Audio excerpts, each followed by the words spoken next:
আসসালামু আলাইকুম রহমতুল্লাহি ওবরাকাতু।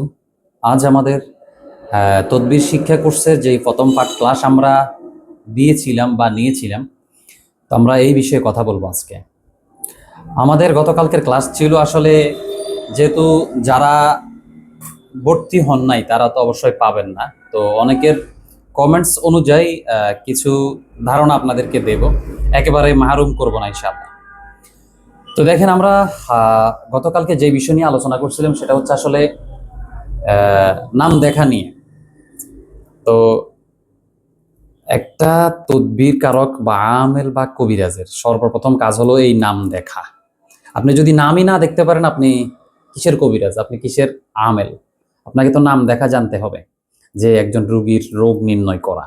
এটা দুইটা মাধ্যমে দেখা হয়, একটা হচ্ছে এই ঘটির মাধ্যমে, আর দ্বিতীয়টি হচ্ছে জিন সালামের মাধ্যমে। তো এই দুইটা মাধ্যমে কিন্তু আপনি এই নামগুলা দেখতে পারবেন। তো এই নামটা দেখার জন্য যেটা প্রয়োজন, আমরা আমাদের ক্লাসে বলেছিলাম, এই নামটা দেখার জন্য আপনাকে এরকম একটা ঘড়ি নিতে হবে। আর এখানে দেখেন স্ক্রিনের মধ্যে একটা আমল, এই আমল আপনি করে এটার মধ্যে ফু দিতে হবে। ব্যাস, আলহামদুলিল্লাহ, আপনি যেই কারো নাম এটার মধ্যে দিবেন আর বলবেন যে এটা কোনো জিনিস যদি থাকে, যে তার জিনের সমস্যা আছে কিনা, জাদুর সমস্যা আছে কিনা, তাহলে এটা এইভাবে ঘুরবে, অটোমেটিক ঘুরতে থাকবে। যদি থাকে তাহলে ঘুরবে, আর যদি না থাকে তাহলে ঘুরবে না। তো এই ছিল আমাদের প্রথম দিনের ক্লাস, এটা সংক্ষেপে বলে দিলাম ইনশাল্লাহ। তো আপনারাও ইনশাল্লাহ ট্রাই করেন ইনশাল্লাহ।